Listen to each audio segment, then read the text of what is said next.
Hello, and welcome to the Brutal Iron Gym podcast, where our goal is to cut through the BS and deliver the brutal truth about topics related to health and happiness. Today is podcast number 1762. The topic is training, and the title is Programming Concepts for Greater Results in Less Time. Well, I think that sounds amazing. I think we would all like greater results in less time. So I wanted to share two techniques or kind of programming concepts that I used just this week with some clients, and it kind of sparked the idea to make the podcast. One technique is to use full body non-competitive circuits. What this means is we want to pick exercises that we can kind of target the whole body, or if you're only doing an upper body workout, you can pick only upper body movements. If you're doing a lower body workout, try to pick lower body movements. So whatever your focus of the day is. But if we're trying to get great results in less time, that typically means we're going to be doing full body training, or at least upper lower. So this is a concept that you can use within that. We would pick a couple movements. The idea is that other than the lungs competing for oxygen, the movements don't use the exact same muscles, or at least not in the exact same way. As an example, I have a client doing barbell sumo stance deadlifts, and we're actually doing them in a specific way in which we're trying not to maximize the width of the stance. We actually want to maximize the external rotational involvement within the glutes and the hips.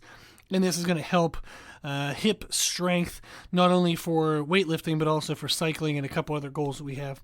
But it's a sumo deadlift. Then he goes into dips and then into pull-ups. And you can do that in, you can probably flip-flop the pull-ups and the dips.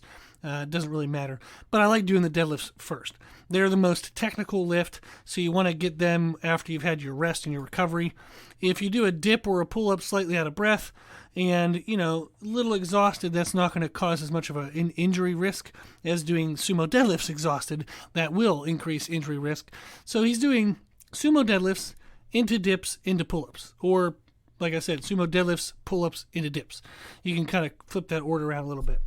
But the idea is that he's going to train his legs, his pushing muscles, and his pulling muscles of the upper body all in one circuit. So he's getting basically the full body.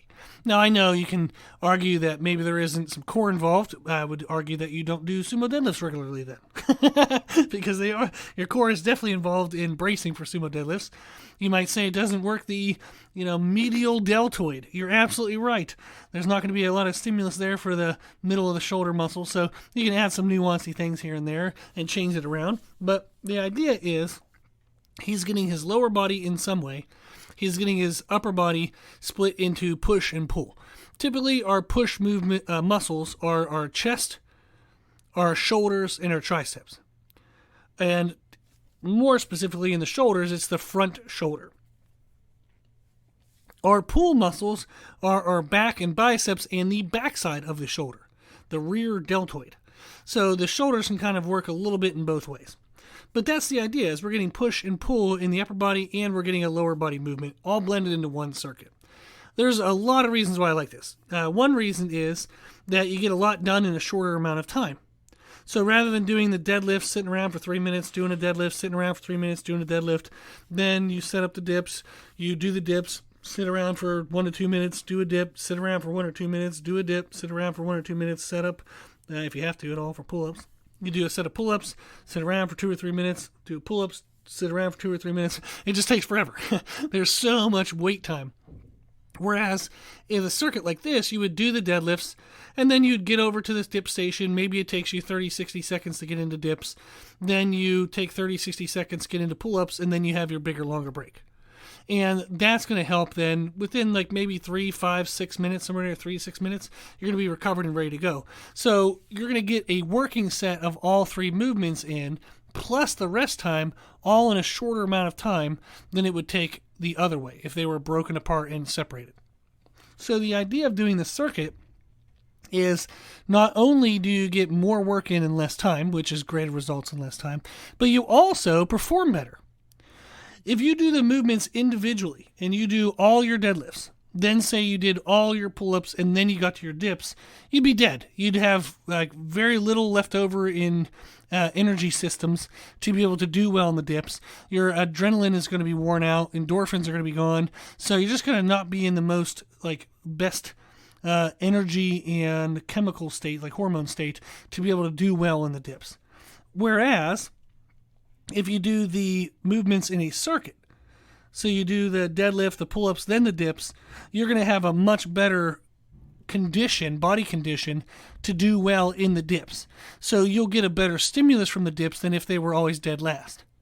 Now, you could say, well, maybe next workout I'll rotate and do the dips first, and then do the deadlifts, and then the pull-ups. And then the next workout, maybe I'll do the pull-ups, then the dips, then the deadlifts. You could rotate through that if you want.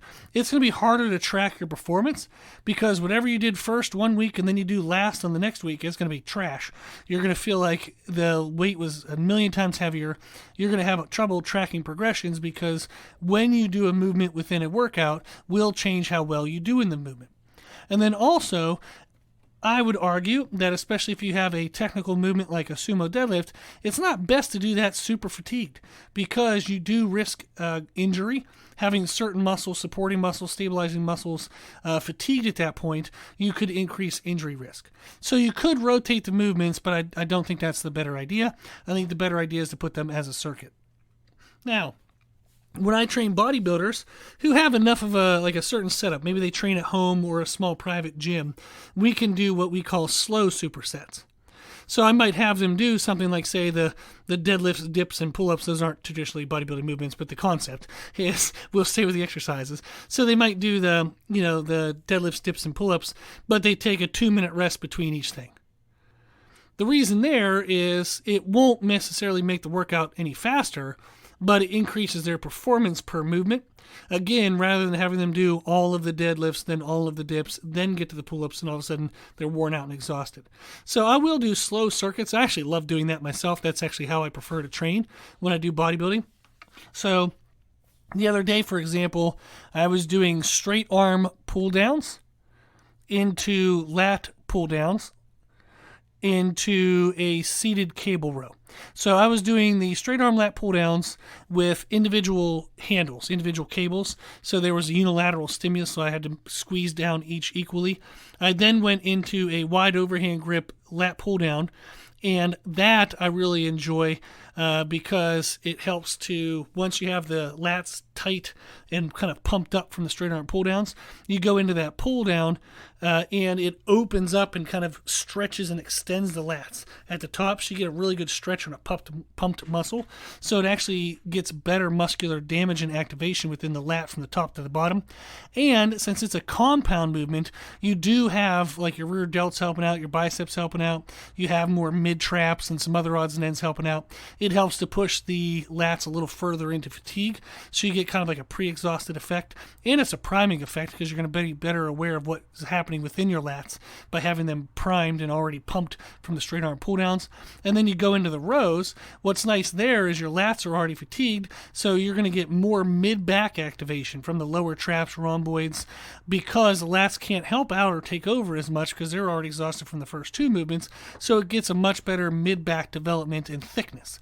So doing those three as a circuit, you actually get really awesome effect by blending them as a circuit than you would doing them separated. I love non-competitive circuits for bodybuilding. So that is something I personally use all the time. I started lifting weights. I was 165 pounds and skinny fat, no muscle definition whatsoever. I am 285 pounds now at a lower body fat percentage than I was at 165. So I've gained 120 pounds to my body, and I'm leaner, a lower body fat percentage. So it does work. I promise you it works. But that's what I love. These are techniques that I use myself. This is why I write them for clients. Everything I've ever given to a client, I have done. Now, they might be stronger than I am because I have some really insanely strong powerlifting clients, but I know what a 1-rep max feels like. I've competed in powerlifting. I know what it feels like. I know how miserable it is.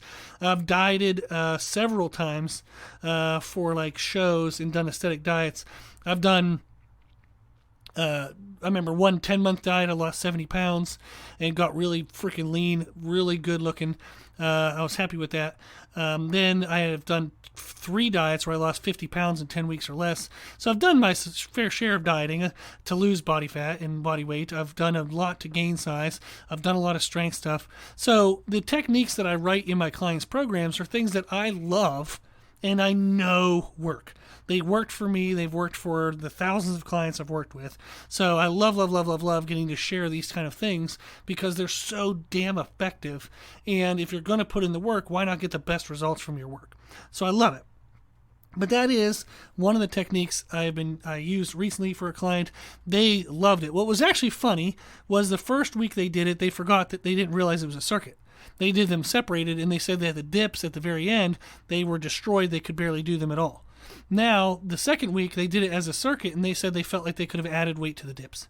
They could have added body weight. And I'm like, yeah, it's freaking awesome. So it was wonderful for them to see exactly the concept of circuits and how that made such a huge difference for them. So I loved it. Very happy that they got to experience that. But that's the idea for full body, non-competitive circuits. I might come back and do a podcast on how to do this for bodybuilding, because I guess that would be a pretty good podcast, is how do you do non-competitive circuits for the same muscle group. Kind of sounds like an oxymoron. But you can do that. I do it all the time. So I'll come back and make a podcast specifically about like building muscle tissue and how to use non-competitive circuits. But that's the idea. You pick a couple of movements. You could really pick, between 2 to 5 movements. I prefer 3 because I feel like you can get a really good quality out of them. 2 is really just a superset, and I feel like it misses some things you could catch with a 3rd exercise. I think when you get to 4 or 5 exercises, your quality on the 4th and 5th one is trash because you're just not going to be able to sustain great performance across 4 or 5 exercises all in a row. So I prefer 3. You want to do the riskiest stuff first. You want to do the most demanding stuff first. A general order that you would follow when sequencing the exercises. This isn't always true, but a good place to start is explosive, strength, muscle damage, and endurance. That's the order. If there's anything you're doing that's explosive, make it first. If there's anything you're doing that's really freaking heavy, strength-based stuff, do that after the explosive stuff, if there is any explosive. Then should be the muscle-damaging things, and then the muscular endurance or cardiovascular endurance. So that is a great concept. I love it. I definitely recommend that you use that. Another technique that I used recently for a client, and I use myself, is when I train at commercial gyms. I am a snob. I will 100% say that, is I'm a gym snob. I have been in a million different gyms over the years. I've got to create and make my own gym when I was 16 years old in my parents' basement. I then got to go to my high school I graduated from, actually filled out and built a community center gym that I got to participate in and have a say-so in how it was like organized and stuff. So that was really fun and awesome. And it was a relatively small facility, but so that kind of felt like a private training center in a sense. It was great. You knew everybody's name. Everybody was super nice. Loved it. Then when I went the other gyms I got access to were in college, a couple big commercial style gyms where like all the student body got access to, and that was a train wreck. And then I found a couple of small little like 24-hour ones I could go to. So I've been a little bit everywhere. When I go to commercial gyms, basic commercial gyms, what I don't like is that it's damn near impossible to superset anything because people are unaware. And like, not really a knock on anybody else. I mean, like, if you're trying to superset 3 or 4 things in a commercial gym, that's just kind of stupid on you to try to do that because not everyone is paying attention to you. Imagine that. They have their own crap to deal with and their own things going on in their head, and they're trying to get their stuff in. So if you're bouncing back and forth between 2 machines and somebody sits on one of the machines you were using, that's just the nature of the beast. That's the nature of the area you're in. So I like to stay on a single piece for quite a while. Now that, unfortunately, probably pisses off other people, but, if I sat down there first, I win. I'm not going to lick it to claim it, but if I sit on it, I'm claiming it. But what I do in that situation is I will change my training techniques without changing exercises. A lot of time in workouts are wasted by people moving from one exercise to another exercise to another exercise, and you're either setting up equipment or you're warming up the movement. And it's like, well, damn, once you're on something and you're warmed up, milk that thing out, get what you can from it. So one of the orders and sequences of things I like to do I did this recently in one of my workouts, and I then gave it to a client, was I was on a chest fly machine. It just so happened I went up to, I guess I'll say it because they're never going to know, but Lifetime Fitness up in Charlotte. I was at that gym. I go to that gym whenever my wife is working in Charlotte, and I go up with her to share the day because maybe we have something to do after work that I don't want her to have to do on her own. So the benefit of being remote is I can go and hang out with her. So I'll go work out at Lifetime Fitness, and there is a chest fly machine that one of my clients in California has, and he was saying that it felt weird to him. He felt like it was almost too easy on the full stretch, but too hard as your hands would come close together, which is the complete opposite of the strength curve. So that whoever made the machine kind of screwed that up. And so I told him, I said, hey, well, it just so happens, I know Lifetime has that machine. Let me go up there and use that, and we'll find some schemes for it. So we ended up figuring out how to use partial reps out of it, and it worked out great. But while I was on that machine, I did 2 warm-up sets, like just feeling out the position. Do I need to lift the seat up or down? Kind of what do I got to do? Do I want to wrap my thumbs around the handle? Do I not want to wrap my thumbs around the handle? What felt better? When I didn't wrap my thumbs, I felt like I got too much front shoulder, so I went ahead and wrapped my thumbs, and that kept it better chest. So I did two sets of like 10 or so. I don't really count sometimes when I'm doing warm-ups. It's probably somewhere between 10 to 20. I got the positions, felt happy with it. So I started with what I call tempo control sets. I would do a 3-count concentric, 3-count eccentric for a set of 10. That's like a minute of flies. So I'd pick a weight, and I would try that for a set of 10. If it felt like a good challenge, I would move on. If it didn't feel like a good challenge, I would add weight again and do it again. What I would move on to, the next thing, is a 2-count concentric and 2-count eccentric. I would do 1 or 2 sets depending on if I found the right weight. And then I would go into a normal, hard, challenging set of 10, where it's still under control, but maybe like a 1-second eccentric, a 1-count concentric. So I'm what's called like a rhythm lifter, so I do lift with a little bit of a faster pace than most people. So I end up doing a lot higher reps than most people would, but I like that style. It fits me best. So I was doing a couple tempo-controlled sets, and then I went ahead and moved up in weight, and I picked a weight that I thought I could do for probably around 8 to 10 reps. But I just did mini sets. I did 5 reps per set, but I did 5 sets of 5. And that was a really cool stimulus, 5 sets of 5 with maybe a 20-30 second rest in between. So they're basically rest pause. It's a variation of rest pause that I like. It maximizes weight load, but it also maximizes technique quality. So I really enjoy doing that variation when I'm doing like strength-based, heavy-based work. Then I finished with a drop set. So I did a last set of 5, dropped some weight down, did somewhere between 5 to 10 reps, dropped some weight down, 5 to 10 reps, dropped some weight down, 5 to 10 reps. So a multiple drop set. So all in that same exercise. I did tempo-controlled sets, then rest pause sets, and then drop sets. And that was really cool. I really liked that technique. That way I got a lot of working sets without a lot of time wasted because I was just on one machine, didn't have to set up a bunch of stuff, didn't have to go around the gym trying to find the next thing that was open. So that is also a great way to get greater results in less time. So those 2 techniques I do want to encourage you to try. Full body or half body or whatever your target is, non-competitive circuits. And then try changing your training techniques without changing the exercise. So on the same exercise, try tempo control, rest pause, drop sets. There's a lot of other techniques, but you can try those ones, and that's a fun place to start. Okay? So I thought that was fun to share. If you have any questions, we do have programming services. I have my one-on-one coaching service where I will write programs for you and help you with nutrition, weekly check-ins, video reviews, all the good stuff. And then we also have our live monthly programming service, which is I write programs based on a goal. And then you can pick whichever goal you want to follow, and then you get brand new programs every 4 weeks.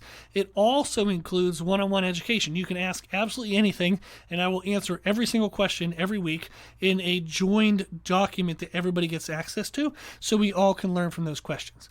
Those are 2 great services. We also have a bunch of free content on our website as well, so you might want to check that out. The website is www.brutalirongym.com. Okay, if you have any questions, if you need anything, let me know. My email is brutalirongym@gmail.com. If you like the podcast, please share the podcast. If you like the podcast, please consider donating to support the podcast, which you can do on the website. And if you like the information that we share in the podcast, you can find more from us on our social media channels. You can find us and follow us on Instagram and YouTube under the name Brutal Iron Gym. As always, I hope this was helpful, and thank you for listening.